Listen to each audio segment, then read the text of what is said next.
જય શ્રી આપણા ચરણમાં કોટી કોટી દંડવત. પણ આપ પરમ પૂજ્ય 108 મુદિત બાવાશ્રી બોમ્બે બિરાજો છું. આજના વચનામાં તો કુથાત પડશી વલ્લભા દી સકી જય જય જય શ્રી. હા હા, સ્મિતાબેન આશીર્વાદ. હાજી તો મંગલાચરણ સાથે હવે આજનો સત્સંગ શરૂ કરીએ. હાજી.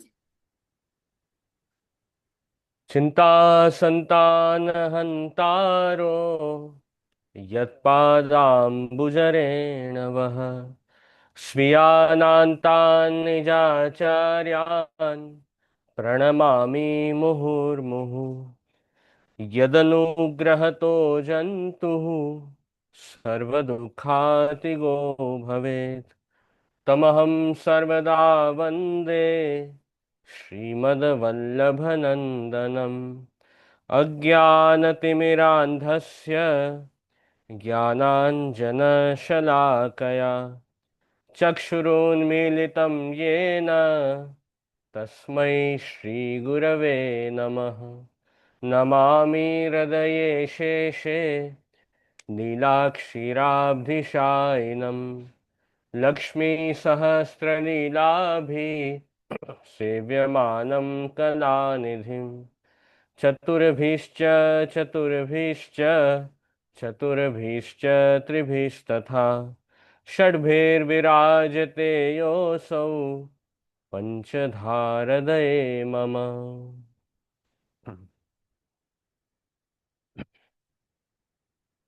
તો આજે તો મારે ગંગા દશમીનો ઉત્સવ છે. તો જીજી આપ એના વિશે થોડું આ લોકોને થોડું આપણે હા વૈષ્ણવ. હા, એ ગંગા દશમી વિશે સમજાવું. તમારે આવતીકાલે આવશે હા સવારે. અમારે તો આજે જ છે.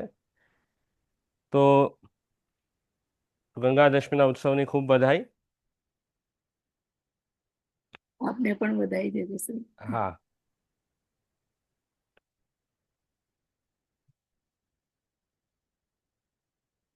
તો ગંગા દશમીનું આપણા ત્યાં પુષ્ટિમાર્ગમાં શું મહાત્મ્ય છે, થોડુંક ગંગાજીનું સ્વરૂપ પેલા જાણીએ, ગંગાજીનું થોડું મહાત્મ્ય સમજીએ, અને સાથે પુષ્ટિમાર્ગમાં એનું શું વિશેષતા, એના ઉપર આપણે આજે સત્સંગ કરશું.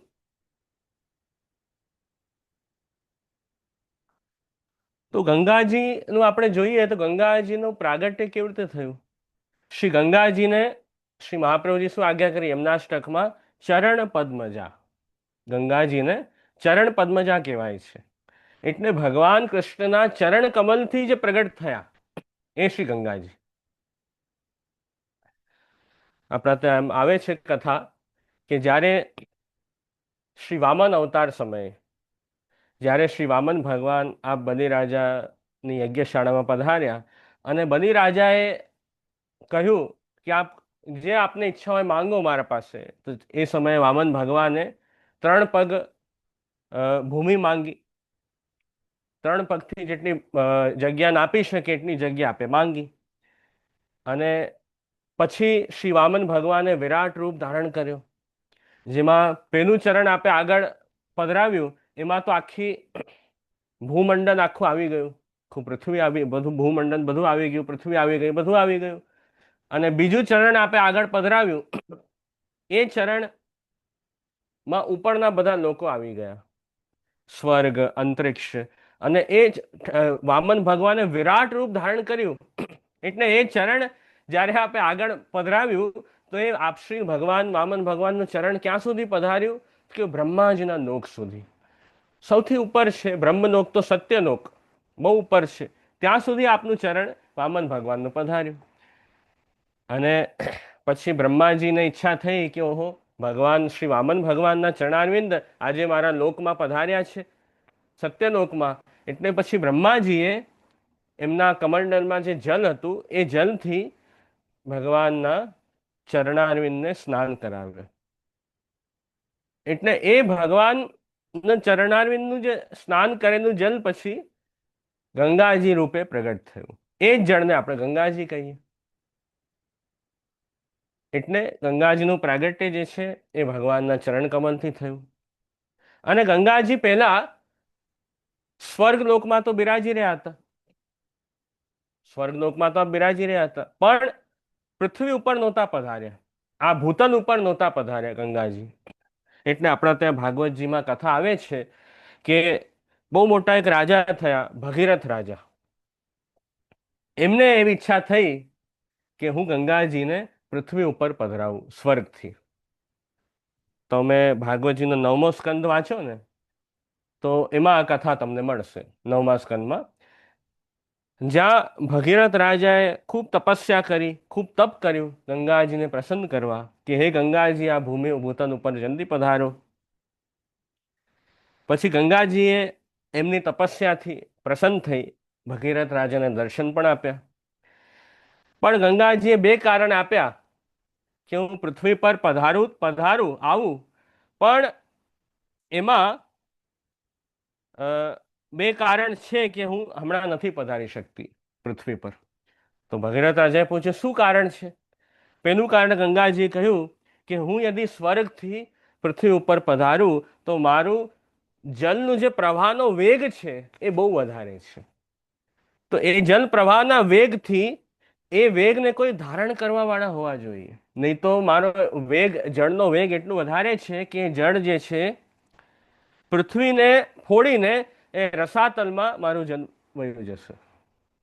એટલે જ્યાં સુધી એ જલને ધારણ કરવા વાળા કોઈ નહીં હોય ત્યાં સુધી હું પૃથ્વી ઉપર ન પધારી શકું. એક કારણ આ આપ્યું. તો એના માટે ભગીરથ રાજાએ સરસ ઉપાય કાઢ્યો કે શંકર ભગવાન શિવજીને પ્રસન્ન કર્યા, અને શિવજીએ પછી લોકના કલ્યાણ માટે, સમસ્ત લોક સંસારના કલ્યાણ માટે શિવજીએ ગંગાજીનું જે વેગ છે એ પોતાના મસ્તક ઉપર, પોતાની જટાઓમાં ધારણ કર્યું, પોતાના માથે ધારણ કર્યું. કેમ કે ગંગાજી તો ભગવાનના ચરણ કમલથી પ્રગટ થયેલું એ જળ છે ગંગાજીનું.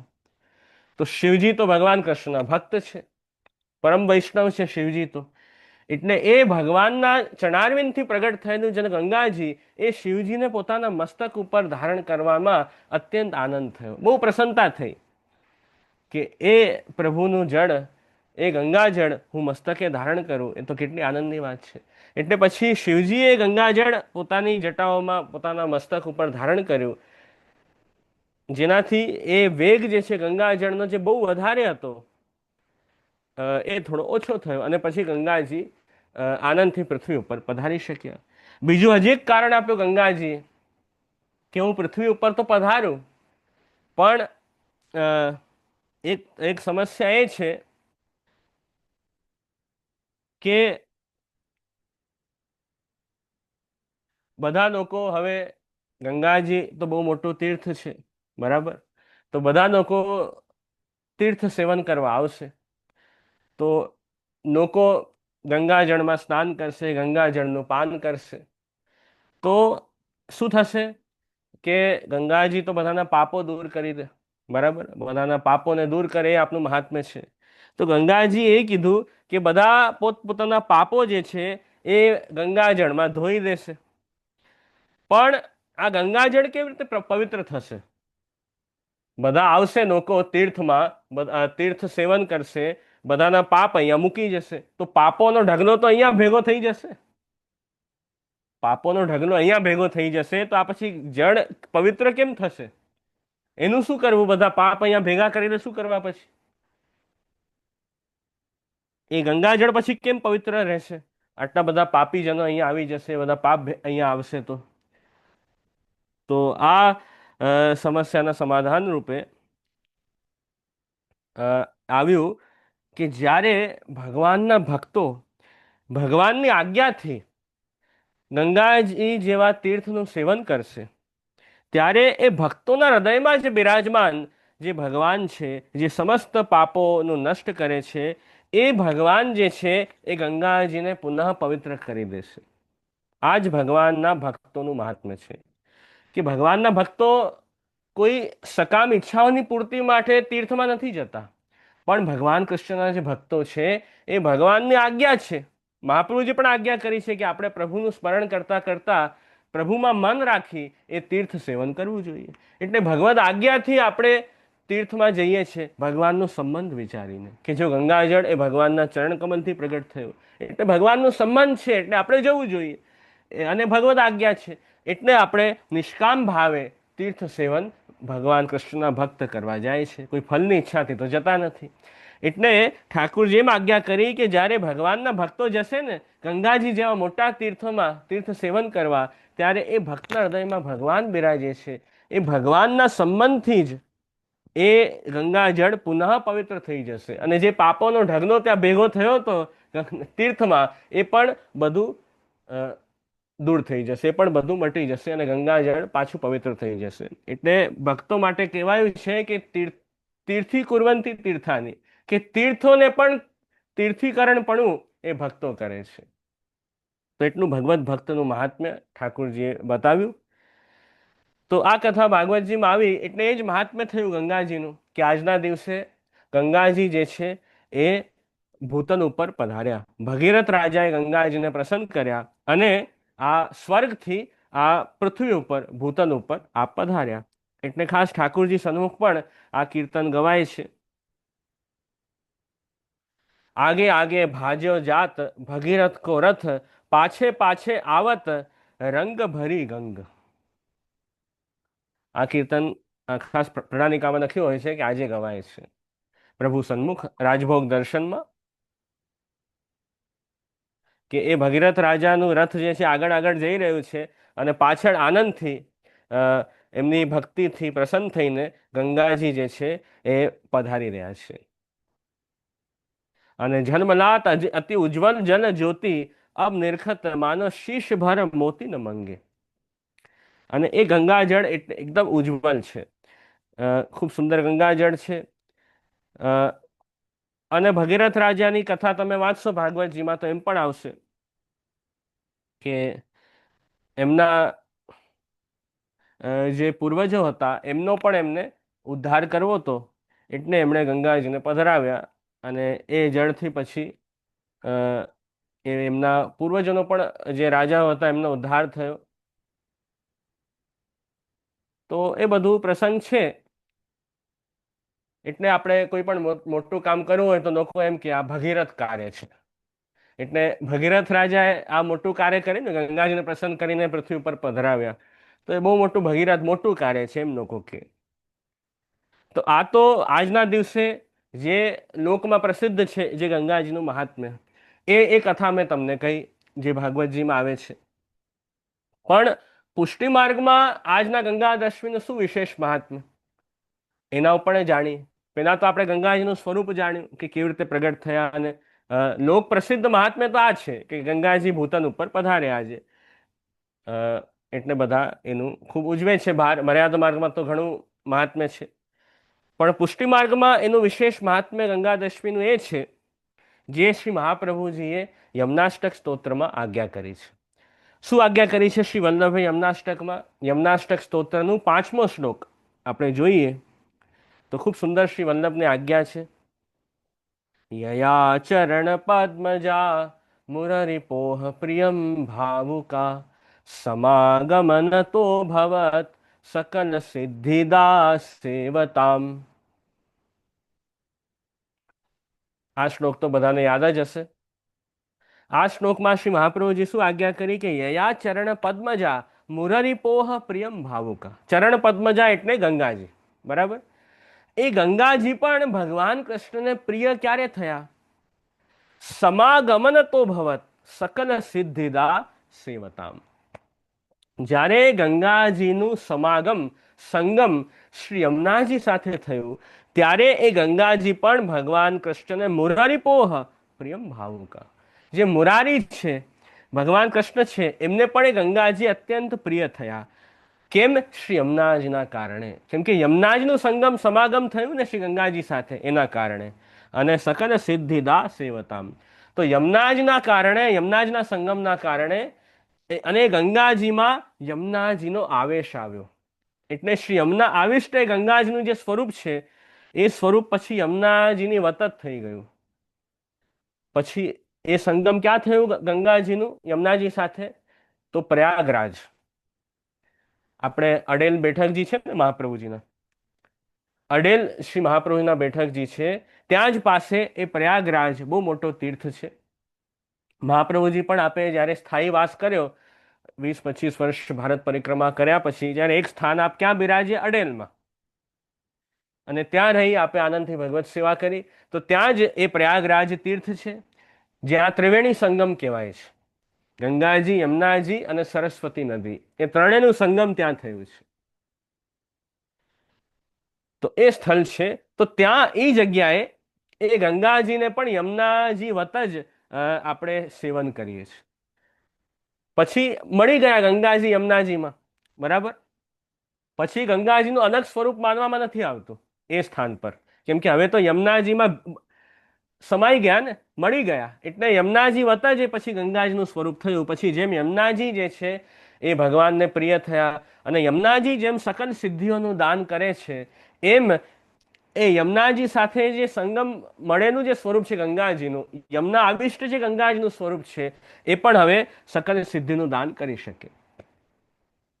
એટલે એ ગંગાજી યમુનાજીને પ્રિય થયા. તો એ મહાત્મ્ય આજના દિવસનું છે પુષ્ટિ માર્ગમાં.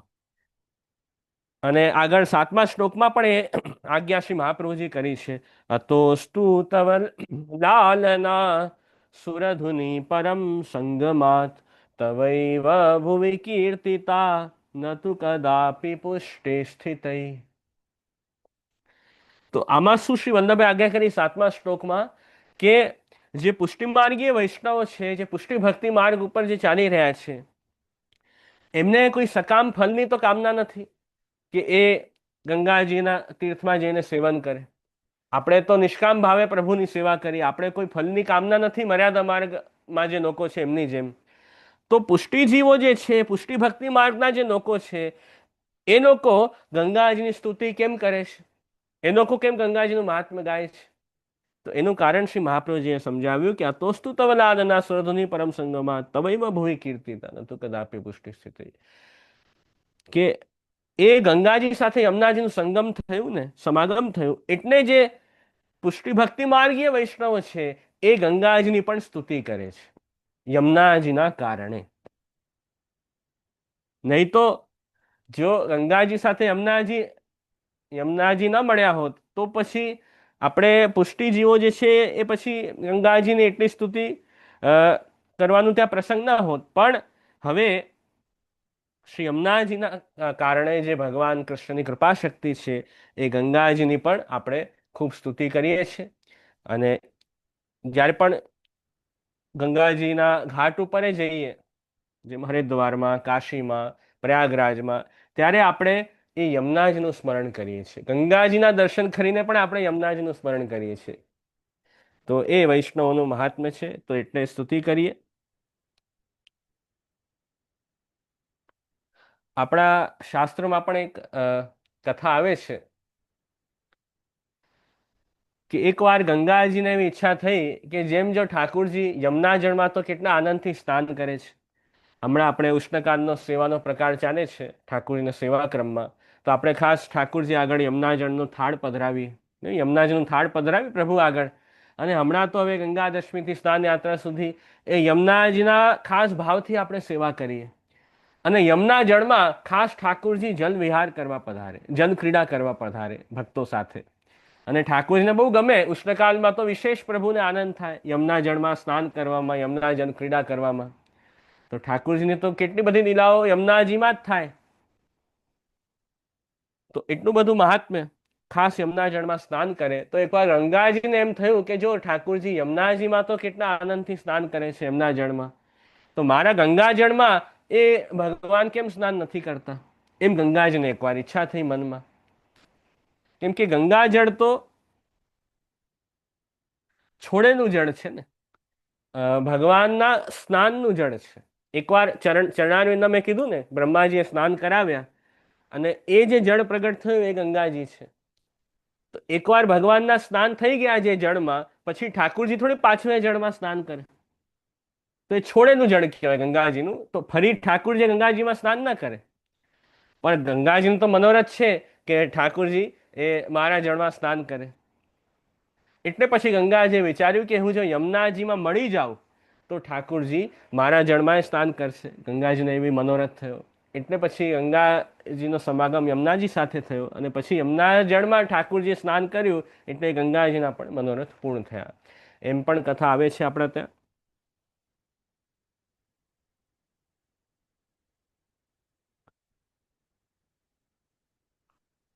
એ પ્રસંગ પુષ્ટિ આજનું એ છે ગંગા દશમીનું, કે ગંગાજીનું યમુનાજી સાથે સમાગમ થયું, એટલે ગંગાજી ભગવાનને પ્રિય થયા અને સકલ સિદ્ધિને આપનાર થયા.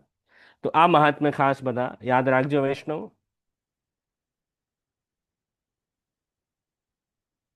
સમજાયું બધાને મહાત્મ્ય ગંગા દશમીનું? બરાબર.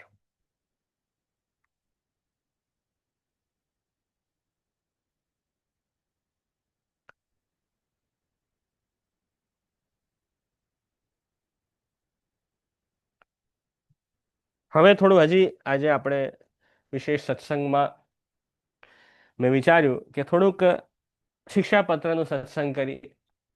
શેરરાયજીની સુંદર વાણી છે, તો એમાં 24મો સુંદર છે શિક્ષાપત્ર, તો એનું થોડું આપણે સત્સંગ કરીએ. એમાં ખૂબ સુંદર આજ્ઞા શેરરાયજીની. ભક્તિ માર્ગે કૃપા માત્રમ કારણમ પરમુચ્યતે, તેનૈવ માર્ગે સકલમ સિદ્ધિમેતિ ન સંશય. કે આ જે પુષ્ટિ ભક્તિ માર્ગ છે એનું શું મહાત્મ્ય છે કે કૃપા માત્રમ કારણમ પરમુચ્યતે, કે જો આ પુષ્ટિ માર્ગનું ફલ પ્રાપ્ત કરવું હોય, ભગવાન કૃષ્ણ સ્વરૂપાનંદ પ્રાપ્ત કરવું હોય, પ્રભુની ભક્તિનું જે આનંદ છે એ જો પ્રાપ્ત કરવું હોય તો એ કેવી રીતે થાય? તો એ તો કેવલ ભગવત કૃપાથી જ થાય. ભગવત કૃપા જ એકમાત્ર કારણ છે એ પુષ્ટિ ફલને પ્રાપ્ત કરવામાં. તો એ ભગવત કૃપા કારણ છે, તેનૈવ માર્ગે સકલમ સિદ્ધિમેતિ ન સંશય. તો આ પુષ્ટિ માર્ગમાં જે કંઈ ફલ પ્રાપ્ત થશે, આપણને જે કંઈ સિદ્ધિઓ પ્રાપ્ત થશે, જે શેમનાષ્ટકમાં બધી સિદ્ધિઓ બતાવી છે શ્રી મહાપ્રભુજીને, કે ભગવાન કૃષ્ણની લીલાના દર્શન થવા એ સિદ્ધિ, ભગવાનની લીલાનું અનુભવ થવું, ભગવદ રસનો અનુભવ થવું એ બીજી સિદ્ધિ, ભગવત સેવા ઉપયોગી દેહ પ્રાપ્ત થવી એ ત્રીજી સિદ્ધિ, સર્વાત્મ ભાવ સિદ્ધ થવો, કે આ સમસ્ત જગતમાં બધે ઠાકુરજી જ બિરાજે છે, બધું પ્રભુ જ બન્યા છે, આ જગતમાં પણ ભગવાનના દર્શન બધે કરવા એ સર્વાત્મ ભાવ, અને આપણી સર્વ દેહ ઇન્દ્રિય પ્રાણ અંતઃકરણ બધું જે કંઈ એ ઠાકુરજીની સેવા માટે જ છે એ સર્વાત્મ ભાવ એ સિદ્ધ થવું એ પણ એક મોટી સિદ્ધિ છે. તો એ બધી સિદ્ધિ કેવી રીતે સિદ્ધ થશે? તો એના માટે આજ્ઞા કરી ભક્તિ માર્ગે કૃપા માત્રમ કારણમ પરમુચ્યતે, એ ભગવત કૃપાથી જ થશે. કોઈ વ્યક્તિ પોતાના સાધન બલનું અભિમાન રાખે કે હું આટલી ભક્તિ કરી લઈશ અને મને બધું મળી જશે, બધી સિદ્ધિ, કે હું બહુ સારી સેવા કરીને ઠાકોરજીને પ્રસન્ન કરી દઈશ, એમ જો કોઈ પોતાના સાધન બળનો અભિમાન રાખે તો એના માટે આજ્ઞા કરી કે તો પછી બહુ મુશ્કેલ છે, તો આ પુષ્ટિ ફળ મળી જ ન શકે, તો આ અલૌકિક ભક્તિ માર્ગની સિદ્ધિ પ્રાપ્ત ન થાય. પણ તેનૈવ માર્ગે સકલમ સિદ્ધિમેતિ ન સંશય, પણ જો ભગવાનની કૃપા મળી જાય તો બધું બહુ ઇઝીલી આ બધી સિદ્ધિઓ પ્રાપ્ત થાય. તો ભગવત કૃપા સિવાય બીજો કોઈ પણ સાધન નથી જે ભક્તિ માર્ગમાં પરમ ફલ પ્રાપ્ત કરાવી શકે. આપણા ત્યાં વાર્તામાં આવે છે ને કે પેલા અકબર બાદશાહે પ્રશ્ન કર્યો બીરબલને કે સાહેબ કેસે મિલે, એ સાહેબ એ પરમાત્મા ઈશ્વર કેમ મળે? તો ખૂબ બીરબલે બધાને પૂછ્યું, બધા સંત મહાત્માઓને બધાને પૂછ્યું કે કેવી રીતે મળે ઈશ્વર ભગવાન, કેવી રીતે મળે, કંઈક રસ્તો બતાવો, સમજાવો કંઈક. ક્યાંય એમણે સંતોષકારક જવાબ ન મળ્યો. છેલ્લે બીરબલના પુત્રી જે હતા એ ગુસાઈના સેવક હતા, એમના દીકરી, એટલે એમને વાત કરી તો દીકરીએ કહ્યું કે અમારા ગુરુ શ્રી ગુસાઈજી ગોકુળ બિરાજે છે, એમને પૂછ્યા આવો ને, એ તરત તમારા પ્રશ્નનું સમાધાન કરી દેશે. તો બીરબલ ગુસાઈજી પાસે આવ્યા, ગુસાઈજીને વિનંતી કરી કે મહારાજ એ અકબર બાદશાહને પ્રશ્ન છે કે સાહેબ કેમ મળે, એનો સમાધાન આપ કૃપા કરીને બતાવો. ગુસાઈજીએ સુંદર આજ્ઞા કરી કે એમને જો આ પ્રશ્નનો ઉત્તર જોઈએ તો એ અકબર બાદશાહે પોતે એમના મહેલથી પોતે અહીંયા અમારા પાસે આવવું પડશે, અમને મળવા આવવું પડશે, એની વગર એમને આ પ્રશ્નનું સમાધાન નહીં જ મળે. પછી બીરબલે અકબરને વાત કરી કે આપે ગુસાઈજીને મળવું પડશે તો પ્રશ્નનું ઉત્તર મળશે. તો એમને તો બહુ ઈચ્છા હતી કે પ્રશ્નનું જલ્દી ઉત્તર મળે, એટલે પોતે અકબર જે છે એ ગુસાઈજી પાસે આવ્યા અને વિનંતી કરી સાહેબ કેસે મિલે. ગુસાઈજી એક જ આજ્ઞા કરી, એક જ વાક્ય, જૈસે હમ તુમ મિલે, જેમ આપણે મળ્યા. ગુસાઈજીના વાક્ય બહુ નાનું છે, પણ આમાં બહુ ગૂઢ વાત આવી ગઈ. ગુસાઈજી શું આજ્ઞા કરી? તમે તો બહુ મોટા રાજા છો, તમને જો અમને મળવું હોય તો કેવી રીતે મળાય? અમે તમને મળવાનો પ્રયાસ કરીએ તો તમે ન મળો. રાજા થોડી એટલી ઇઝી નહીં મળે. તમારે અમેરિકાના પ્રેસિડેન્ટ છે, જેમ ટ્રમ્પ છે અત્યારે, તો એમને મળવું હોય તો કોઈ થોડી મળી શકે ઇઝીલી. બહુ ડિફિકલ્ટ છે મળવું, પોસિબલ નથી. એમ તો કેટલાય લોકો બધાને થોડી મળે. તો આપણે વિચારીએ તો રાજાને ન મળી શકે. ગુસાઈજીએ એમ આજ્ઞા કરી કે રાજા જો ચાહે કે મારે આ વ્યક્તિને મળવું છે, આ વ્યક્તિને, તો તરત એને મળી શકે, એટલે તરત મળી જાય. તો ગુસાઈજીએ જ કહ્યું કે જીવ જો વિચારે કે ઈશ્વરને હું પ્રાપ્ત કરવા જાઉં તો એના સાધનથી તો એ મળતા નથી, પણ ઈશ્વર જો ભગવાન જો કૃપા કરે તો એ જીવને તરત મળી જાય. તો આ સુંદર આજ્ઞા શ્રી ગુસાઈજી કરી, અને અહીંયા પણ એ જ વાત આ પ્રથમ શ્લોકમાં આવી શિક્ષાપત્રના, કે ભગવત કૃપાથી જ બધું ફળ ઠાકુરજી પોતાના સામર્થ્યથી પ્રાપ્ત કરાવે છે.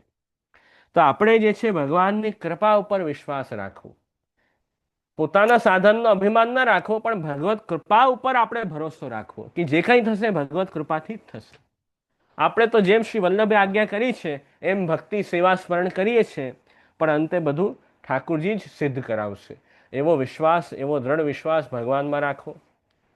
તો ભગવત કૃપા ઉપર જો આપણે નિષ્ઠા રાખશું, વિશ્વાસ રાખશું, તો ઠાકુરજી નિશ્ચિત આપણને અવશ્ય પ્રાપ્ત થશે.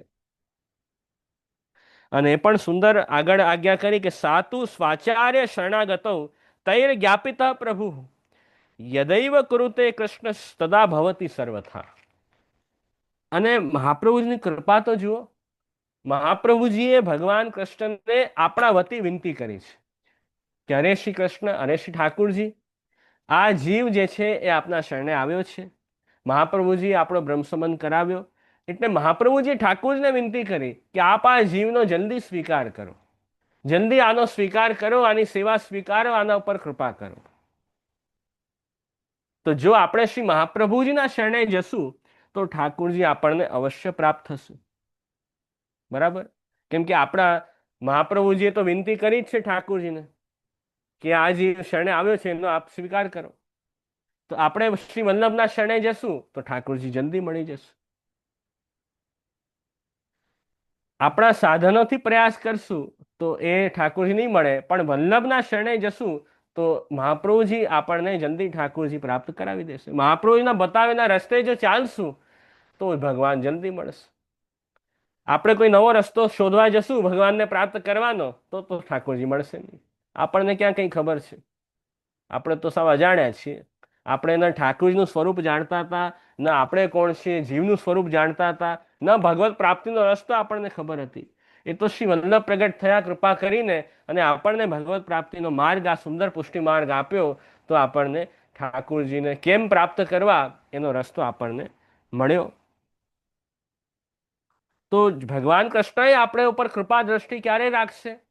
કે જ્યારે આપણે શ્રી વલ્લભના શરણે જશું. તો આ પેલી શરત આવી,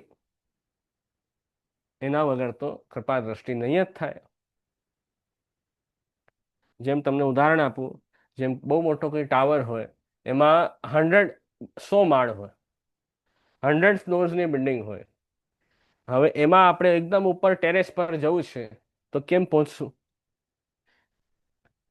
આપણે પોતે સ્ટેર્સ, સીડી ચડીને જઈએ તો કેટલું ટાઈમ લાગે, બહુ ટાઈમ લાગે, અને આપણે થાકી જઈએ, રસ્તામાં જ ફેન્ટ થઈ જઈએ કે આટલે 100 માળ તો કોણ ચડી શકે.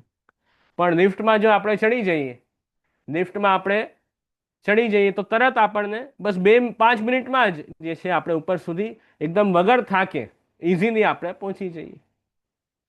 અને આપણે જો પ્રયાસ કર્યો હોત તો એની કોઈ ગેરંટી હતી નહીં કે ઉપર સુધી પહોંચી શકવાના હતા કે નહીં, વચ્ચે જ થાકીને પડી જાત. એમ મહાપ્રભુજી બતાવેલા પુષ્ટિ માર્ગમાં જો આપણે ચાલશું તો જે ઠાકુરજી સરળતાથી આપણને મળી જશે. અને આપણે જો પ્રયાસ કરવા જશું વલ્લભને છોડીને ભગવાનને પ્રાપ્ત કરવાનો, તો એને કોઈ ગેરંટી નહીં કે ક્યારે મળે ભગવાન. મળે ને ન પણ મળે, પછી એમાં શું ગેરંટી? મહાપ્રભુજી તો આપણને ગેરંટી આપી છે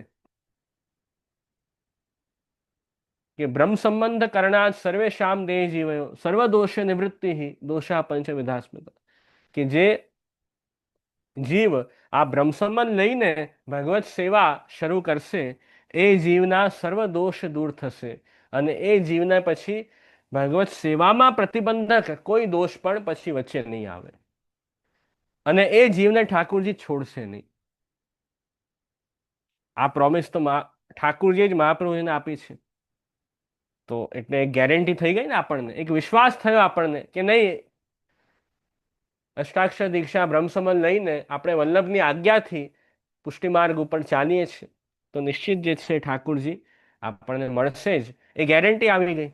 પછી એમાં કોઈ ડાઉટ નથી કે હા સેવા કરીએ સ્મરણ કરીએ ખબર નહીં ભગવાન પ્રાપ્ત થશે કે નહીં, એવું પછી કંઈ ડાઉટ આવતો જ નથી.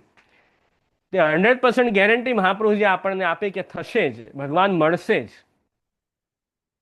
તો આપણે કોઈ વસ્તુએ લેવા જઈએ છીએ માર્કેટમાં, એમાં ગેરંટી જોઈએ કે નહીં?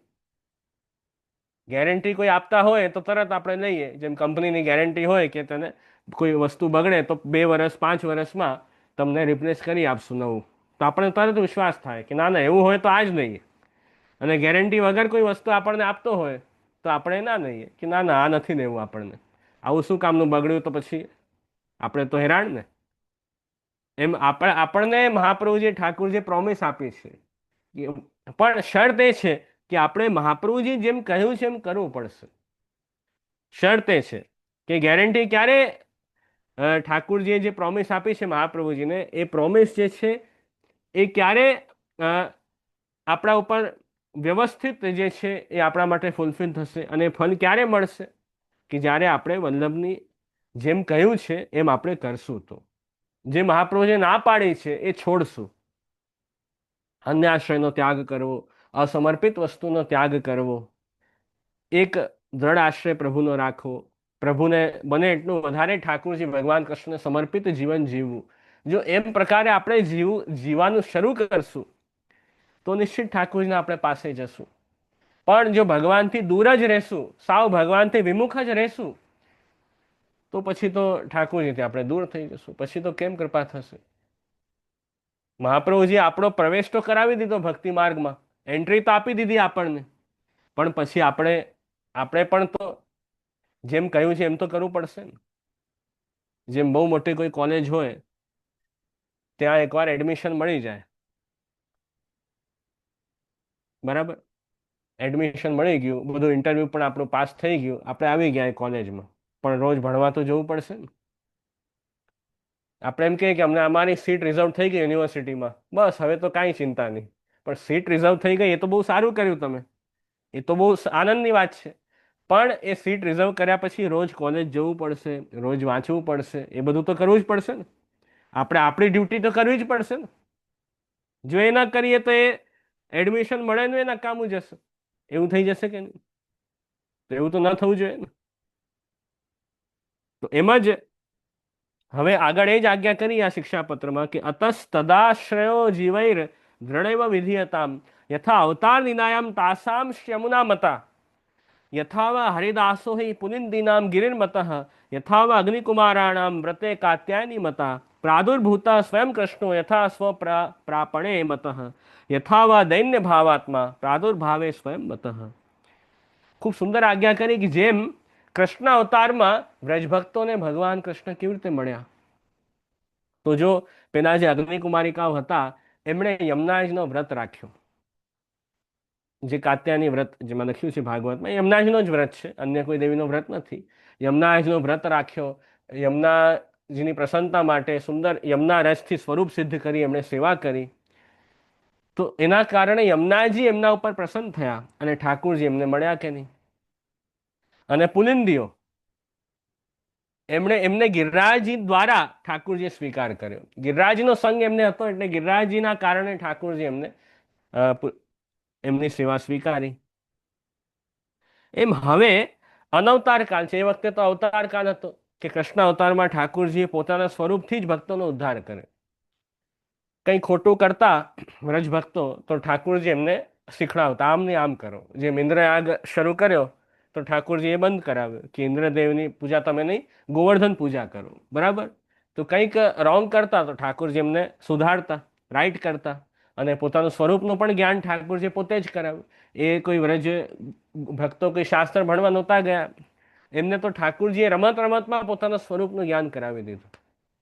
એવી બાલ લીલાઓ ઠાકોરજીએ કરી કે એના દ્વારા વ્રજ ભક્તોને ઠાકોરજી કોણ છે એ સમજાઈ ગયું. રમતા રમતા મૃતિકા ભક્ષણ લીલા કરી માટી ખાઈ લીધી, અને યશોદાજીએ પૂછ્યું કે અરે કૃષ્ણ, માટી ખાધી, બતાવતો, મોઢું ખોલતો. ઠાકોરજી ના પાડી નથી ખાધી. તો જ્યાં મુખ ખોલ્યું તો આખા બ્રહ્માંડના દર્શન કરાવી દીધા કે નહીં ઠાકોરજી? તો આખું વિશ્વ, આખું બ્રહ્માંડ પ્રભુના સ્વરૂપમાં છે, એવા એટલા મોટા છે ઠાકોરજી. એ રમત રમતમાં ઠાકોરજી એટલું મોટું ઠાકોરજીએ જ્ઞાન આપી દીધું બ્રજ ભક્તોને. તો ઠાકોરજીએ સ્વરૂપથી ત્યાં ઉદ્ધાર કર્યો ભક્તોના.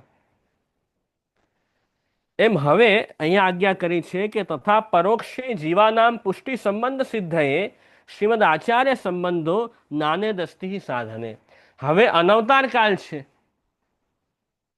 અત્યારે તો મહાપ્રભુજીના સંબંધથી જ જે છે એ આપણો ઉદ્ધાર થશે અને આપણને ઠાકોરજી મળશે.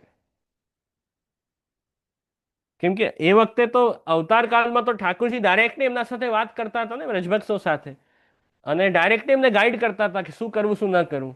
પણ હવે અત્યારે તો ઠાકોરજી એ રીતે તો આપણા સાથે વાત કરતા નથી અવતાર કાળની જેમ. એટલે હવે તો આપણે મહાપ્રભુજી દ્વારા આપણો ઉદ્ધાર થશે. એટલે જે ષોડશ ગ્રંથ આદિમાં મહાપ્રભુજીએ જેમ કહ્યું છે એમ આપણે કરવું પડશે, તો આપણને આ ભગવાન મળશે. તો અનવતાર કાળમાં શ્રી વલ્લભના સંબંધ દ્વારા જે છે એ આપણને ફલદાન પ્રાપ્ત થશે, એમ અહીં આજ્ઞા કરી છે. તો એટલે અતો એવોક્તમ આચાર્ય સ્તોત્રે કૃષ્ણાશ્રય ભેદે શરણસ્થ સમુદ્ધારમ કૃષ્ણમ વિજ્ઞાપયામ્યહમ. એટલે મહાપ્રભુજી કૃષ્ણાશ્રય સ્તોત્રમાં શું આજ્ઞા કરી?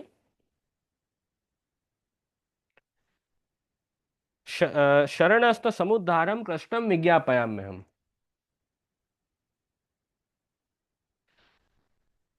એટલે મહાપ્રભુજીએ ઠાકોરજીને વિનંતી કરી કે આ જીવ જે છે આપના શરણે આવ્યો છે, આનો આપ ઉદ્ધાર કરો, સરખી રીતે ઉદ્ધાર કરો. જો जीव शरण आए तिनको उद्धार करो, और प्रतिज्ञा करी जीवन को विश्वास कराए, धीरज दिए जो उद्धार होएगो चिंता मत करो. विश्वासार्थम वरम ददाति श्री वल्लभो अब्रवीत अतो नान्य प्रकारेण फलम स्वरदि चिंत्यताम. હજી આપણને વિશ્વાસ થાય આ માર્ગમાં, આ માર્ગ ઉપર પુષ્ટિ માર્ગ ઉપર ચાલવામાં, એના માટે શ્રી મહાપ્રભુએ શું આજ્ઞા કરી? કૃષ્ણાશ્રમ ઇદમ સ્તોત્રમ યહ પઠેત કૃષ્ણ સન્નિધૌ તસ્ય આશ્રયો ભવેત કૃષ્ણ ઇતિ શ્રી વલ્લભો બ્રવીત. શું આજ્ઞા કરી છેલ્લા શ્લોકમાં મહાપ્રભુજીએ? કે આ જે કૃષ્ણાશ્રય સ્તોત્રનું પાઠ ભગવાન કૃષ્ણની સન્મુખ કરશે, ભગવાન કૃષ્ણની સન્નિધિમાં આ કૃષ્ણાશ્રય સ્તોત્રનું જે પાઠ કરશે, તસ્ય આશ્રય ભવેત કૃષ્ણ, એ ભક્તના ભગવાન કૃષ્ણ આશ્રય એટલે રક્ષક બનશે. ઇતિ શ્રી આ કોણે કહ્યું છે? વલ્લભો બ્રવીત. આ વલ્લભે કહ્યું છે, વલ્લભના વચન છે.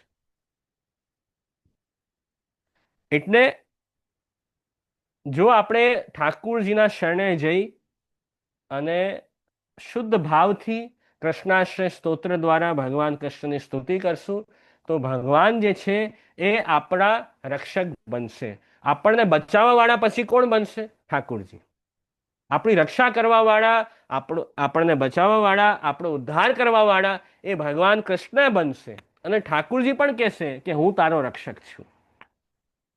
જેમ ઇન્દ્રદેવે ખૂબ વરસાદ કર્યો બ્રજમાં, વ્રજ ભક્તો ડરી ગયા, એટલું બધું પાણી ત્યાં બધે આવી ગયું કે માનો બધું ડૂબી જશે, બધા અંદર ડૂબી જશે, એ સ્થિતિ થઈ. તો એ સમયે વ્રજભક્તો કોના શરણે ગયા? ઠાકુરજીના શરણે ગયા. ભગવાન કૃષ્ણને વિનંતી કરી કે હે કૃષ્ણ, આપ મને બચાવો, આપ અમારી રક્ષા કરો. તો ઠાકુરજી ભાગવતજીમાં ખૂબ સુંદર આવ્યું છે કે તસ્માદ મત શરણ ગોષ્ઠમ મન્નાથમ મત પરિગ્રહમ. કે ભગવાને આજ્ઞા કરી કે આપ બધા ભક્તો જે છે મારા શરણે આવ્યા છો, મને બધાએ કહો છો ને કે બચાવો, એટલે તમે શું કામ ચિંતા કરો છો? હું તમારો નાથ છું, હું તમારો રક્ષક છું, હું તમારો સ્વામી છું, તમને નિશ્ચિત બચાવીશ. તમે બધા સાધનો છોડીને મારા શરણે આવ્યા ને.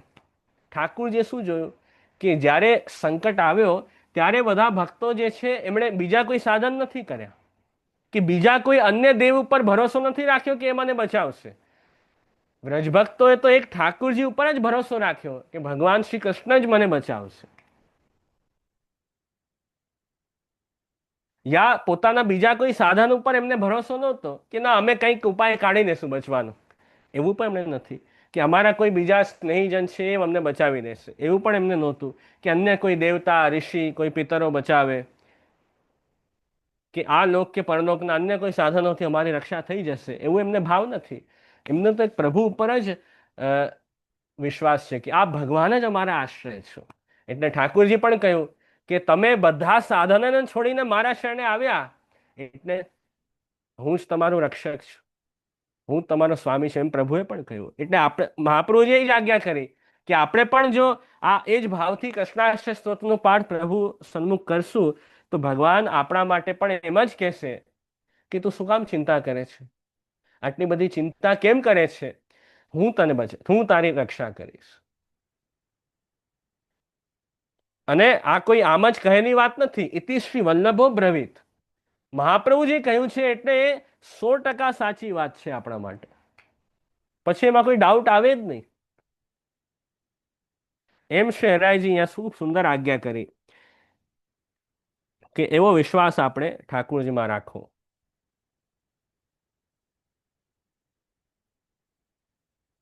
જેમ આપણે કૃષ્ણ અવતારમાં આવે છે, કૃષ્ણ અવતારમાં જે છે કૃષ્ણ લીલા સમયે એ ચીરહરણ લીલાનો જે પ્રસંગ છે એમાં ઠાકુરજીએ ભક્તોને આજ્ઞા કરી. જ્યારે એ ભક્તો અગ્નિકુમારિકાઓ એમને જ્યારે ઠાકુરજીએ વસ્ત્ર પાછા આપ્યા ચીરહરીને, પછી ઠાકુરજીએ શું આજ્ઞા કરી કે શરદ ઋતુમાં રાસ કરી હું તમારા જે મનોરથ છે એ પૂર્ણ કરીશ. હવે જે ભક્તને સર્વાત્મ ભાવ સિદ્ધ થયો હતો કે ભગવાન જ અમારી આત્મા છે, એ ભગવાન જે પૂર્ણ પુરુષોત્તમ આખા જગતના જે સ્વામી છે, નાથ છે, જે બધે જ વ્યાપ્ત છે, જે અમારી આત્મા પણ બધાના કારણ ભગવાન છે, એ અમારી આત્મા પણ ભગવાન છે. આપણે જીવ છીએ, જીવાત્મા, એ ભગવાનના જ અંશ છીએ, એટલે આપણા મૂળ કારણ તો ભગવાન કૃષ્ણ છે. આ ભાવ જે ભક્તોને દ્રઢ થઈ ગયો, જે ગોપીઓને જેમને સર્વાત્મ ભાવ સિદ્ધ થયો, એમને પછી ઠાકુરજીએ જે અગ્નિકુમારિકાઓ એમને ઠાકુરજીએ વરદાન આપ્યું આ ચીરહરણ લીલાના પ્રસંગમાં પછી કે જ્યારે શરદ ઋતુ આવશે ત્યારે એ ભક્તિનો જે પરમ આનંદ છે, પરમ ફલ છે, એનું દાન હું તમને કરીશ અને તમારા મનોરથ પૂર્ણ કરીશ. એટલે ભક્તોને વિશ્વાસ થયો. એ તો ઠાકુરજીએ વચન આપ્યું ને, વરદાન આપ્યું કે હું તમારા ઉદ્ધાર મનોરથ પૂર્ણ કરીશ, તો એમને જરાક દ્રઢતા આવી, ધીરજ થયો કે ના ના ઠાકુરજી કરશે. એમ મહાપ્રભુજીએ પણ આપણને વરદાન આપ્યું છે કૃષ્ણાષ્ટક સ્તોત્રમાં કે તમારો ઉદ્ધાર ઠાકુરજી કરશે. એટલે આપણે પણ થોડી ધીરજ આવે, પછી આપણે કોઈ મનમાં ડાઉટ રહી જ ન જાય એવી વાત છે. તો એમ અહીંયા સુંદર આજ્ઞા કરી. તો વિશ્વાસથી જ બધું કામ થાય છે. વિશ્વાસેન યથાપ્નોતિ ચાતક સ્વાતિજમ જલમ તથા ચેત કૃષ્ણ જનદ સ્વાનંદમ વર્ષયિષ્યતિ. પેલો ચાતક પક્ષી ક્યાં વિશ્વાસ રાખે છે? મેઘમાં, બાદલોમાં, કે જ્યારે એ સ્વાતિ નક્ષત્ર આવશે ત્યારે એ મેઘમાંથી, બાદલમાંથી જલ વરસશે અને જલ પડશે ત્યારે એ જલનું પાન કરશું. એટલે જલ તો બધે જ છે, કૂવામાં પણ જળ છે, સરોવરમાં પણ પાણી છે, નદીમાં પણ જળ છે, સમુદ્રમાં પણ જળ છે, પણ એ ચાતક પક્ષી બીજો કોઈ જલ નથી ગ્રહણ કરતો. એ જ્યારે ટાઈમ પીરિયડ આવશે સ્વાતિ નક્ષત્ર ત્યારે જે વરસાદ પડશે ત્યારે એ જલની બૂંદ એ જ ગ્રહણ કરીશ. એને વિશ્વાસ છે એ પક્ષીને કે એ જ્યારે ટાઈમ આવશે ત્યારે વરસાદ પડશે જ. અને એણે બાદલમાં એવો વિશ્વાસ રાખ્યો તો એની ઈચ્છા પૂરી પણ થાય છે. તો મેઘમાં વિશ્વાસ રાખવાથી જે પેલા પક્ષીના ઈચ્છાઓ પૂરી થાય છે. તો આપણે તો સાક્ષાત શ્રી કૃષ્ણ જે આનંદ સ્વરૂપ ભગવાન કૃષ્ણ છે એમનામાં ભરોસો રાખીએ છીએ, વિશ્વાસ રાખીએ છીએ, તો એ તો નિશ્ચિત આપણને કૃપા કરીને આનંદનું દાન કરશે જ. એમાં તો ક્યાં કહેવાની વાત છે. તો એવો વિશ્વાસ આપણે રાખવો. અને મહાપ્રભુજીના વચન છે તો સત્ય જ હોય, એમાં તો કંઈ કહેવાની વાત ન હોય. અરે ઠાકુરજી તો પોતાના ભક્તોના વચન પણ સત્ય કરી બતાવે છે. ભક્તના વચન પણ પ્રભુ સત્ય કરે, તો મહાપ્રભુના વચન તો સત્ય હોય જ ને. આપણે ભાગવતમાં કથા આવે છે પેલી નંદકુમાર મણિગ્રીવની. એ કુબેરના પુત્ર નંદકુમાર મણિગ્રીવ, એમને એકવાર અહંકાર થઈ ગયો અને અહંકારમાં એમણે નારાયણજીનો અપરાધ કર્યો, અનાદર કર્યો. એટલે નારાયણજી એમને શ્રાપ આપ્યો હતો કે જાઓ, તમારું અહીંયા કામ નથી, તમે પૃથ્વી ઉપર તમારું જન્મ થાવ અને તમે સાવ જળ જેવા છો, એટલે તમે વૃક્ષ ઝાડ બની જાઓ, અર્જુનના વૃક્ષ બની જાઓ, એમ શ્રાપ હતો. પછી એમને રિયલાઇઝ થયું કે અમે નારાયણજીનો અપરાધ કર્યો, એટલે ભૂલ થઈ અમારાથી. તો એણે ફરી એ નારાયણજીના શરણે ગયા અને કહ્યું કે આ મારાથી જે ભૂલ થઈ, અપરાધ થઈ, એમને ક્ષમા કરો. ત્યારે નારાયણજીએ જ કહ્યું કે જ્યારે કૃષ્ણ અવતાર થશે ને ત્યારે ઠાકુરજી તમારો ઉદ્ધાર કરશે, પણ તમારો અપરાધ છે, ભૂલ છે, એટલે એમને દંડ મળ્યો. તો એ અર્જુનના વૃક્ષ થયા નંદકુમાર મણિગ્રીવ. અને જ્યારે ઠાકુરજીને યશોદાજી બાંધ્યા દામોદર લીલાના પ્રસંગમાં, ઉખલથી બાંધી દીધા, ત્યારે ઠાકુરજી ઘૂંટુરવન ચાલતા ચાલતા ઉખલ સાથે બંધાયેલા એ અર્જુનના જે વૃક્ષ હતા એના વચ્ચે પધાર્યા. અને એનાથી એ બંને જે વૃક્ષ હતા અર્જુનના એ પડી ગયા, અને એમાંથી એ નંદકુમાર મણિગ્રીવ બે દેવ પુરુષ પ્રગટ થયા અને એમણે પ્રભુની સ્તુતિ કરી. અને ઠાકુરજીએ આજ્ઞા કરી કે હવે જો તમારો ખાસ ઉદ્ધાર કરવા માટે જ તો હું આ ઉખલથી બંધાયો, નહીં તો ઠાકુરજીને બંધાવવાની શું જરૂર હતી? પ્રભુ તો થોડી બંધાય. પણ એમનો ઉદ્ધાર કરવો તો જે નંદકુમાર મણિગ્રીવ જે અર્જુનના વૃક્ષ બન્યા, એટલે ઠાકુરજીએ એ ઉખલમાં બંધાઈને ઘૂંટુરવન લીલા કરીને એમનો ઉદ્ધાર કર્યો. અને ઠાકુરજી આજ્ઞા કરી કે તમારો અપરાધ દૂર થયો અને તમે પાછા જેમ હતા તેમ હવે સ્વર્ગમાં જાઓ, એમ પ્રભુએ વચન આપ્યું. એટલે ઠાકુરજી એમનો ઉદ્ધાર કેમ કર્યો? એ તો વૃક્ષ બની ગયા, અર્જુનના વૃક્ષ બની ગયા, પ્રભુને શું જરૂર એમના ઉદ્ધાર કરવાની? પણ નારાયણજીનું વચન હતું ને કે કૃષ્ણ અવતારમાં ઠાકુરજી તમારા ઉદ્ધાર કરશે. એટલે નારાયણજીના વચનને સત્ય કરવા ભગવાને આ ઉખલ બંધન લીલા કરી અને એમના અર્જુન વૃક્ષનો ઉદ્ધાર કર્યો. તો જો નારાયણજીના વચન સત્ય કરવા ઠાકુરજી આ લીલા કરે અને એ સત્ય થાય પણ, તો મહાપ્રભુજીને કંઈક આજ્ઞા કરી હોય એ તો સત્ય હોય જ ને, એમાં તો કહેવું જ શું? તસ્ય આશ્રય ભવેત કૃષ્ણ ઇતિ શ્રી વલ્લભો બ્રવીત, કે ભક્તના આશ્રય ભગવાન બનશે એમ શ્રી વલ્લભે કહ્યું. તો વલ્લભના વચન તો આપણા માટે 100% સત્ય. આ વાત આપણે ભાગવતજીના પ્રસંગથી સમજવી જોઈએ એમ. તો એવમ વિશ્વાસ સદભાવે સર્વમેવ ભવિષ્યતિ યતઃ પરિવૃઢસ્માકમ સર્વમ કર્તુમ ક્ષમો મતઃ.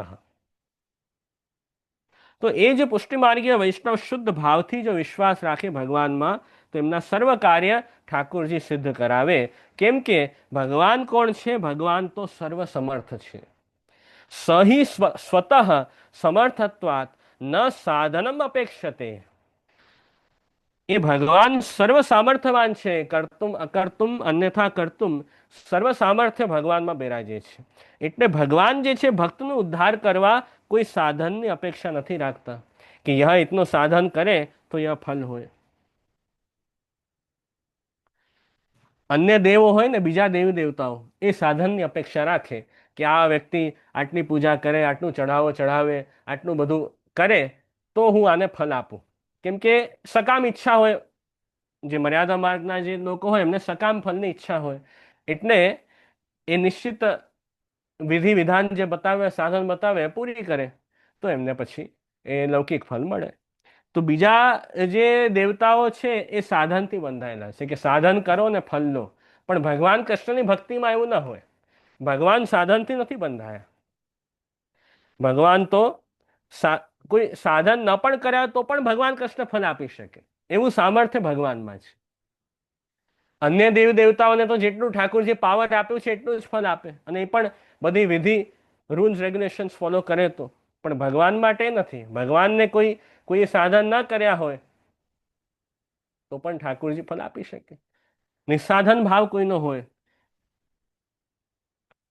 કે ખોટા સાધનો કર્યા હોય તો એમને પણ ઠાકોરજી ફળ આપે છે. જેમ બધા અસુરોને મારી, પૂતનાને મારી ઠાકોરજી તો મોક્ષ આપ્યો એમને. તો કોઈ સારા કામ તો નહોતા કર્યા ને.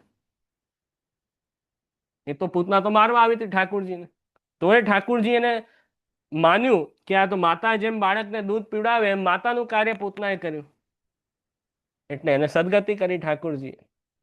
તો સાધન કોઈ સારો નહોતો કર્યો તો પણ ભગવાન પૂર્ણ પુરુષોત્તમ છે, એટલે પ્રભુ ચાહે તો ઉત્તમ ફળ આપી શકે. આ બધું પાવર તો ભગવાનના હાથમાં છે, બરાબર કે નહીં? જે નાના રાજાઓ હોય એ બંધાય ના હોય, જે મેન જે મોટા રાજા હોય ને એમનાથી કે એ જેમ કે એમ કરવાનું. પણ જે ચક્રવર્તી રાજા હોય જેમના હાથમાં ઓલરેડી બધું સામર્થ્ય છે, એમને કોઈને પૂછવું ના પડે, એ તો વગર પૂછ્યા બેસ્ટ કોઈને વસ્તુ આપી શકે. એમ ભગવાન કૃષ્ણ તો બધાથી સર્વસમર્થ છે, બધાના મૂળ કારણ છે. તો ઠાકોરજી તો સર્વસમર્થ છે. પ્રભુ સર્વસમર્થો હિ તતો નિશ્ચિંતતામ વ્રજેત. એમ ચતુશ્લોકીમાં શ્રી વલ્લભે આજ્ઞા કરી કે ભગવાન તો સર્વસમર્થ છે, એમના આપણે શરણે ગયા તો નિશ્ચિંત થઈ ગયા, પછી ક્યાં ચિંતા.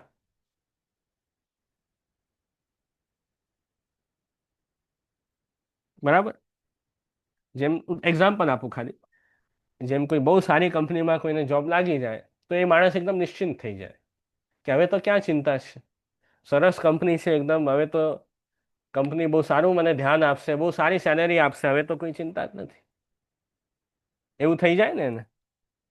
કેમ કે એને શું લાગે છે કે આ કંપની જે છે એ બહુ સારી છે, એમ છે ને એને. એમાં બહુ પાવરફુલ લોકો છે અને એના હેડ પણ બહુ પાવરફુલ છે, એટલે મને કંઈ વાંધો જ નહીં આવે એવું વ્યક્તિને લાગે. પણ બહુ કોઈ એવી કંપની હોય કે જે માંડ માંડ ચાલતી હોય, માંડ માંડ ચાલતી હોય એવી કંપની કે જ્યાં સ્ટાફ કોઈ ના હોય, કામ ઢંગથી થતું ના હોય, એવી કંપનીમાં કોઈ હોય તો એને પોતાને જ બિચારાને વિશ્વાસ ન બેસે કે અહીંયા મારું ખબર નહીં શું થશે, એવું થાય. તો એમ ઠાકોરજી તો આપણે સર્વસમર્થ છે, એમના આપણે શરણે ગયા તો પછી ચિંતા ક્યાં, એવી વાત છે. તો એ ભગવાન ચાહે તો સર્વશ્રેષ્ઠ ફળ પણ આપણને આપી શકે. એમને બીજા દેવી દેવતાઓની જેમ નથી કે સાધન કરો પછી જ ફળ મળે. તો આપણે તો નિસ્સાધન ભાવે પ્રભુના શરણે છીએ. અને આપણે પણ ભગવાન પાસે કોઈ અપેક્ષા નથી રાખી ને કે હું આટલી આપણે ભક્તિ કરું તો સામે મને આ ફળ આપો. આપણે પણ કોઈ એક્સપેક્ટેશન ઠાકોરજીથી નથી રાખી, એટલે ભગવાન પણ આપણાથી કોઈ એક્સપેક્ટેશન નથી રાખતા. બરાબર. આ તો સામે સામે હોય. આપણે જો એક્સપેક્ટેશન રાખશું કે નહીં આટલું તો આપણે કરવું જ પડશે મારા માટે, તો ભગવાન પણ કહેશે અચ્છા એવું છે તો હું પણ તને મોટી લિસ્ટ આપું, એ તું ફૂલફિલ કર, પછી આપણે વાત કરીએ, એવું થશે. તો આપણે પણ નિસ્સાધન ભાવ રાખીએ છીએ, આપણે પણ કોઈ અપેક્ષા નથી, એટલે ઠાકોરજી પણ આપણા પાસે કોઈ અપેક્ષા નથી. ગીતામાં જ ભગવાને કહ્યું છે યે યથા મામ પ્રપદ્યન્તે તામ તથૈવ ભજામ્યહમ, કે જે ભક્ત જે ભાવથી મને ભજે છે હું પણ એ જ ભાવે એ ભક્ત એને રિસ્પોન્સ આપું છું, હું પણ એ જ ભાવે એને ભજું છું. જેમ તમને એક્ઝામ્પલ આપું, જેમ કુંભનદાસજી, એમને એકવાર ગુસાઈજી સાથે ત્યાં પરદેશ આવે, બારગામ જવા નીકળ્યા અને થોડી જ દૂર ગયા ત્યાં રુદ્રકુંડ પાસે ત્યાં કુંભનદાસજીને બહુ દુઃખ થયું, બહુ વિરહ થયો ઠાકોરજીનો કે અરે શ્રી કૃષ્ણ, અરે શ્રીનાથજી બાવા, હું તો એક પણ સમયની ઝાંખી આપની મિસ નથી કરતો, એક પણ દર્શન આપના ચૂકતો નથી, હવે શું આપના દર્શન મને નહીં થાય? હવે તો હું બારગામ જઈશ તો આપના દર્શન તો નહીં થાય, તો બહુ દુઃખ થશે, કેવી રીતે હું રહીશ આપના વગર? કેતે દિન વહેજુ ગયે બિન દેખે. એક ઉત્થાપન સમયની ઝાંખી એમને ના થઈ તો કુંભનદાસજીને મનમાં એવું લાગ્યું કે અરે કેટલાય દિવસો થઈ ગયા અમે પ્રભુના દર્શન નથી કર્યા. તો એક બાજુ બેસીને રુદન કરી રડી રહ્યા હતા પ્રભુના વિરહમાં, ગુસાઈજી જોયું, गुसाईजी तरत आज्ञा करी कि अरे कुंभनदास तिहारो तो परदेश हो चुक्यो, अब प्रभु के पास जाओ, कि તમારી યાત્રા પૂરી થઈ, હવે જાઓ ઠાકુરજી પાસે. ગુસાઈજી એમનો ભાવ જાણતા હતા, બરાબર. એટલે ગુસાઈજીને પણ વિરહ હોય ઠાકુરજીનો. ગુસાઈજી તો પરદેશ કેમ પધારે? ભક્તોનો ઉદ્ધાર કરવા. આપને પણ વિરહ હોય, પણ આપનું તો કાર્ય છે કે જીવનો ઉદ્ધાર કરવો. એટલે આપ બધે અલગ અલગ સ્થાને પધારતા, તો એ તો કાર્ય આપ ન છોડીને પાછા પધારી શકે, તો આપને વિરહ થાય ગુસાઈજીને. પણ કુંભનદાસે તો આપે એમ કહ્યું કે ના ના, તમે તો જાઓ પાછા. તમારા કેમ કે ગુસાઈજી શું આજ્ઞા કરી? જૈસી દશા તિહારી યાં હૈ તૈસી વહાં શ્રી ગોવર્ધનનાથજી કી હૈ. કે તમે એમના વગર આટલા દુઃખી થાવ છો ને, ઠાકુરજી વગર, એમના વિરહમાં, એટલે ઠાકુરજી શ્રીનાથજી પણ તમારા વગર નથી રહી શકતા. એમને પણ આટલો જ વિરહ છે. એટલે પછી જ્યારે કુંભનદાસજી પાછા આવ્યા ને શ્રીનાથજી પાસે, ત્યારે શ્રીનાથજીએ શું કહ્યું કુંભનદાસને કે સારું થયું તમે પાછા આવી ગયા, હું પણ તારા વગર નહોતો રહી શકતો. એમ ઠાકોરજી આજ્ઞા કરી કે નહીં? જો આપણે ભગવાન વગર નહીં રહી શકીએ, જો આપણે ઠાકોરજીને મિસ કરીએ, કે જ્યારે આપણે એમનાથી દૂર હોઈએ, તો ઠાકોરજી પણ એ ભક્તને અવશ્ય મિસ કરે, બરાબર. તો જે ભાવથી આપણે એમના પાસે જશું, ઠાકુરજી પણ એ ભક્તમાં એવો જ ભાવ રાખશે. એવી વાત છે. એટલે આપણે ભગવાન પાસે કોઈ એક્સપેક્ટેશન નથી, આપણે એ જ ઈચ્છા છે કે બસ આપનો જે આનંદ છે સ્વરૂપનો, એ અમને આપો, અને બસ આપના સુખના વિચારથી અમે કઈ હાથ પવિત્ર કરી શકીએ સેવામાં, અને એ ભક્તિનો આનંદ અમને મળે, એ જ ઈચ્છા છે, બીજું કોઈ ઈચ્છા જ નથી. તો ઠાકુરજી પણ એમ જ આપણા પાસે કોઈ એક્સપેક્ટેશન નહીં રાખે.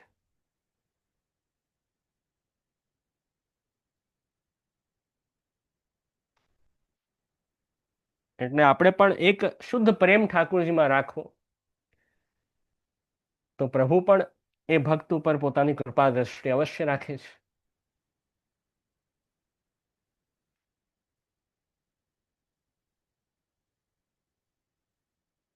અને મુખ્ય ઠાકુરજી વગર સાધને અવશ્ય કૃપા કરે, એ વાત તો સાચી. અહીંયા ખૂબ સુંદર આજ્ઞા કરી, નિસ્સાધનત્વ સંસ્ફૂર્ત્યા દ્રઢ સ્યાત તત્પદાશ્રય.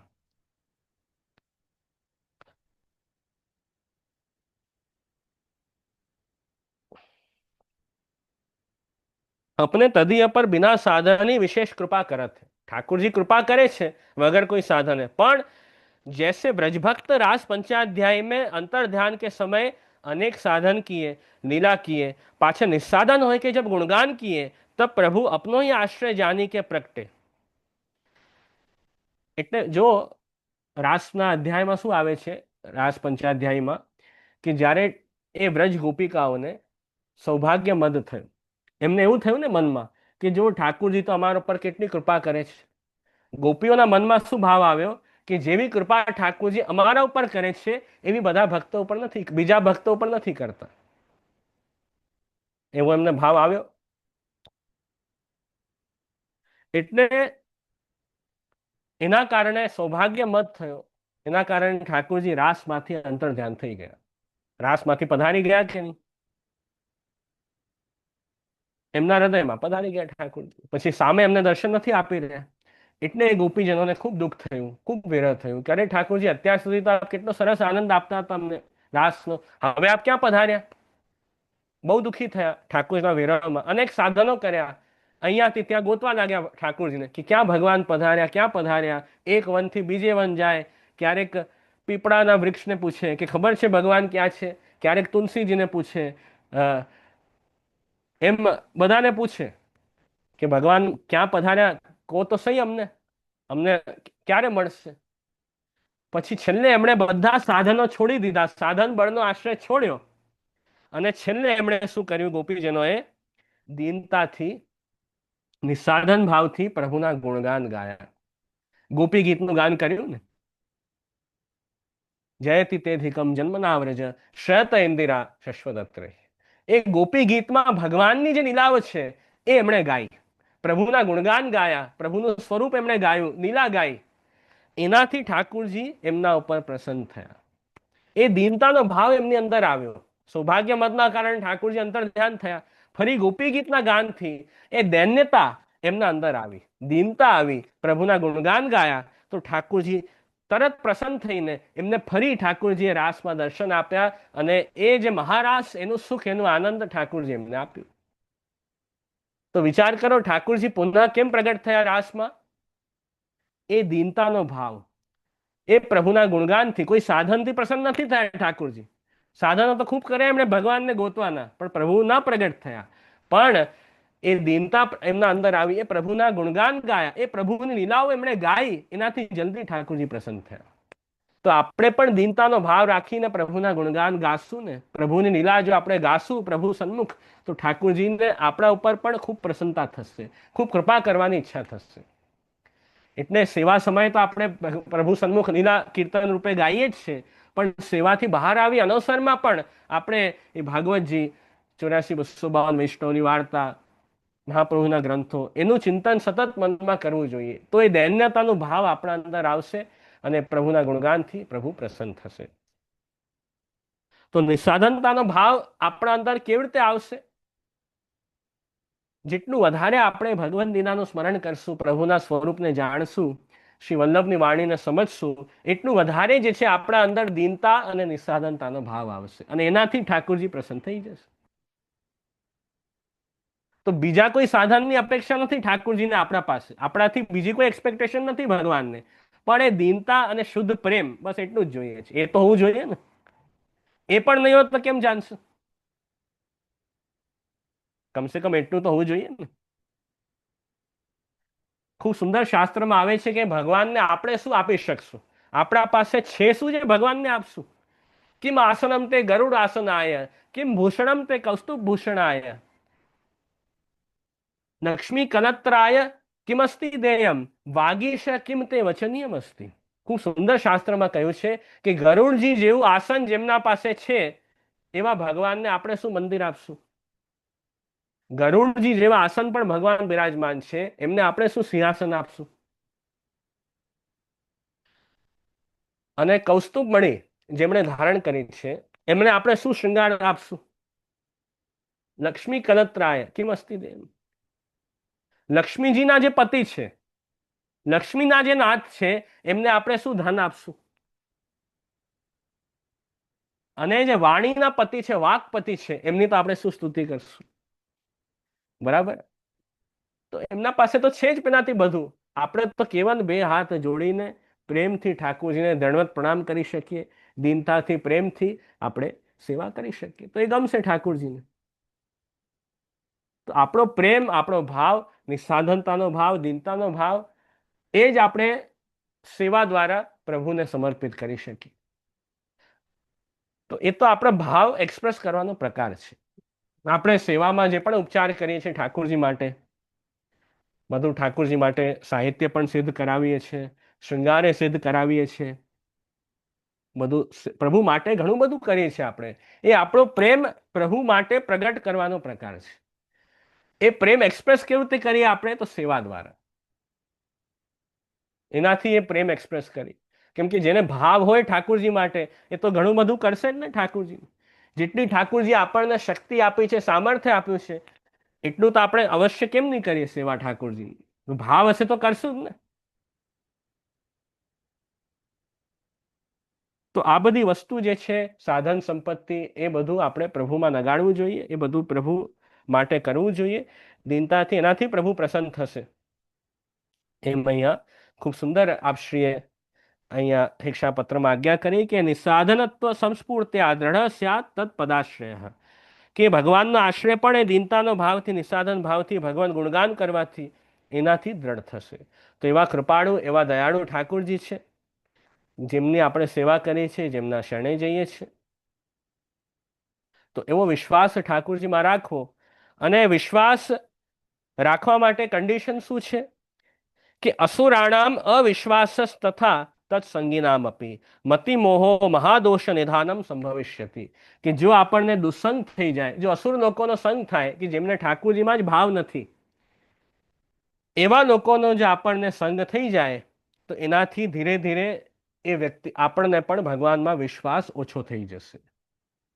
એવા લોકોના કોન્ટેક્ટમાં જો આપણે વધારે આવશું, જેને ઠાકુરજીમાં કંઈ ભાવ જ નથી, પ્રેમ નથી, જેને ફેથ નથી ભગવાનમાં, એમના સંપર્કમાં જો આપણે વધારે આવશું તો આપણો પણ ભાવ ઓછો થઈ જશે ઠાકુરજીમાં. એટલે આપણે એવા લોકોથી દૂર રહેવું, દુસ્સંગથી બચવું. હવે તો લોકોની ક્યાં વાત છે, દુસ્સંગ તો ઘણી મળે છે, મોબાઈલમાં જ મળે છે, ટીવીમાં જ મળે છે, બધે મળે છે. તો એ જ્યાં જ્યાંથી પણ આપણને દુસ્સંગ મળે કે જે વ્યક્તિ જે વસ્તુના કારણે આપણો ભાવ ઓછો થાય ઠાકુરજીથી, એ વસ્તુથી દૂર રહેવું.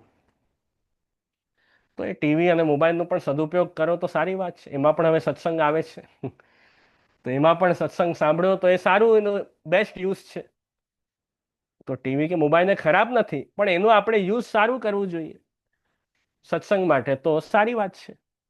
એટલે એ જે દુસ્સંગ છે, આસુરી જે જનો છે, જે આપણો ભગવત ભાવ તોડે છે, એમનો સંગ આપણે ન કરવું. એ અસુરો કેવા હોય, આસુરી જીવ કેવા હોય, એમને ઠાકુરજી ઉપર વિશ્વાસ ન હોય, એમને પોતાના ઉપર અહંકાર હોય કે હું બધું કરું છું. એવું અજ્ઞાન હોય. ભગવાન બધું કરે છે, આખી દુનિયા ભગવાન ચલાવે છે, એ મેં આસુરી જીવ ના માને. એ આસુરી જીવ શું કે ના ના, આપણે બધું કરીએ છીએ અને નેચરથી બધું ચાલે છે દુનિયા, પણ નેચર પણ ભગવાન કંટ્રોલ કરે છે, એ એમને ભાવ નથી. તો એ મોહ છે એમની બુદ્ધિમાં. આસુરી જીવ જે છે એમની બુદ્ધિમાં મોહ છે, અજ્ઞાન છે ભગવાનના સ્વરૂપનું, એટલે ઠાકોરજી નથી માનતા. પણ આપણે એમનો સંગ ન કરવો. આપણે તો સત્સંગ વધારે કરવું. એનાથી યથા પૂર્વ કથામ શ્રુત્વા ભગવત પાદ સેવિનામ સ્વસ્મિન દૈન્ય સમ ઉત્પત્તિ તથા સાધન નાશનમ.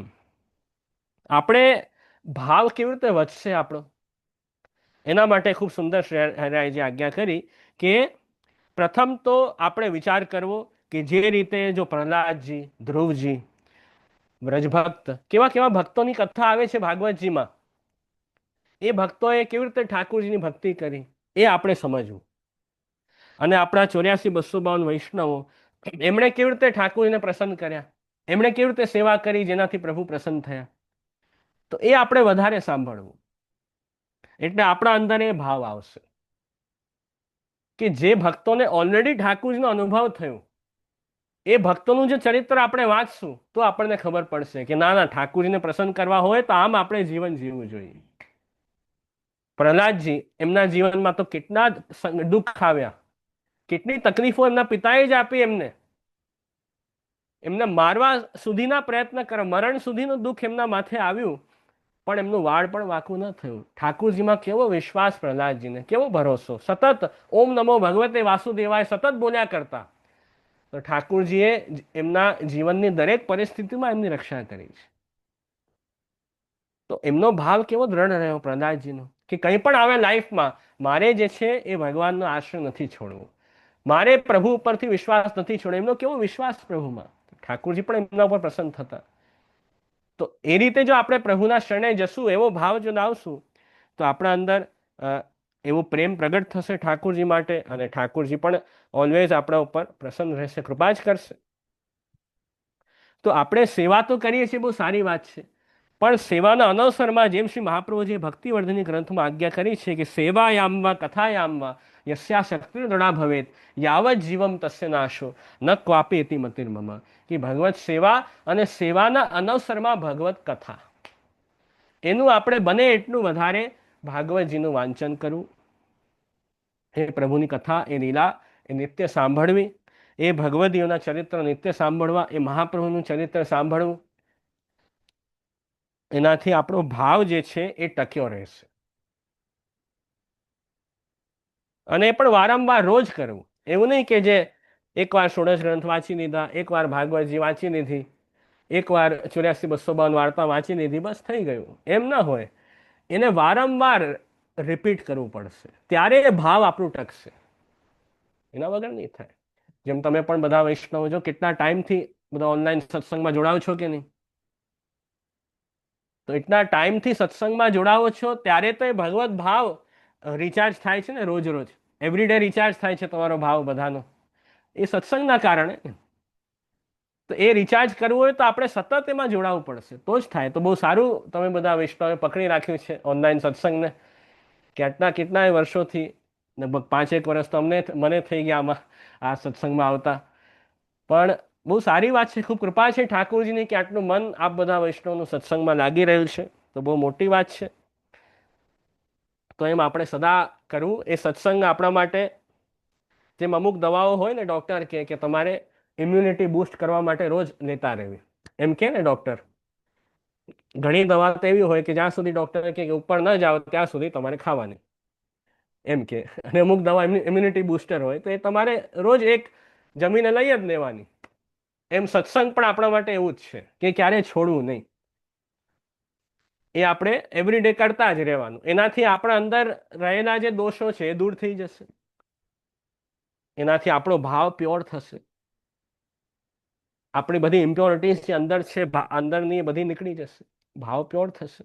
અને એ સત્સંગથી ઠાકુરજી હૃદયમાં પધારશે, એ ફલ આપણને મળશે. તો એ ખૂબ જરૂરી છે જીવનમાં. તો ખૂબ સુંદર આજે આપણે સત્સંગ કર્યો, ગંગા દશમીનો ભાવ આપણે જાણ્યો, સાથે શિક્ષાપત્રનું સુંદર આપણે સત્સંગ કર્યું. તમે વાંચજો, પાછું તમારે ફરીથી વાંચવું હોય તો 24મો શિક્ષાપત્ર. એના લગભગ 12-13 શ્લોક મેં તમને કરાવ્યા આજે. ઘણું મોટું છે શિક્ષાપત્ર તો, પણ આજે એટલા થયા જેટલો આપણા પાસે સમય છે. ફરી આગળ ક્યારેક કન્ટિન્યુ કરશું, જ્યારે આગળ સમય આવશે ત્યારે જરૂર, અને આપણે આગળ અવશ્ય વધારશું. યાદ રાખજો બધા 13 શ્લોક થયા, પછી આગળ દેશું આપણે નેક્સ્ટ સત્સંગ જ્યારે થશે ત્યારે. તો બસ હવે અહીંયા આપણે સત્સંગનું સમાપન કરશું આશ્રયનું કીર્તન કરી. કોઈને કંઈ પ્રશ્ન હોય તો પૂછી શકો, નહીં તો પછી આપણે આશ્રયનું કીર્તન લઈએ. લાગતું નથી કોઈ ક્વેશ્ચન છે વૈષ્ણવ?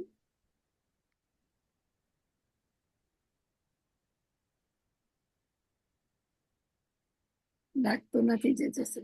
બરાબર, કઈ વાંધો નહીં, બસ આપણે આશ્રયનું કીર્તન કરી લઈએ.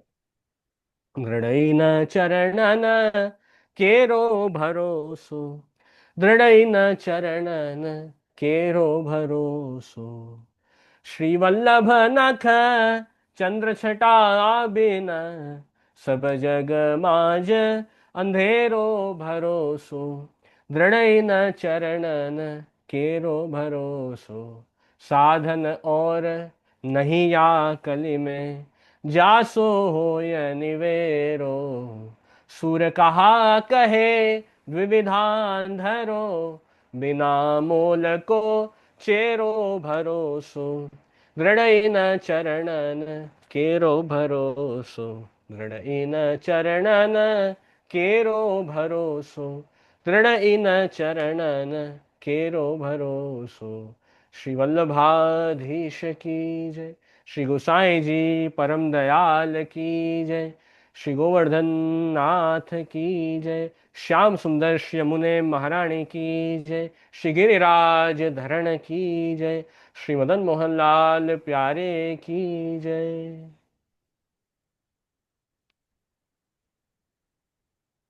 જય જય શ્રી. આપની આજ્ઞા હોય તો વૈષ્ણવને ખોલું જય જય. હા હા, ખોલજો.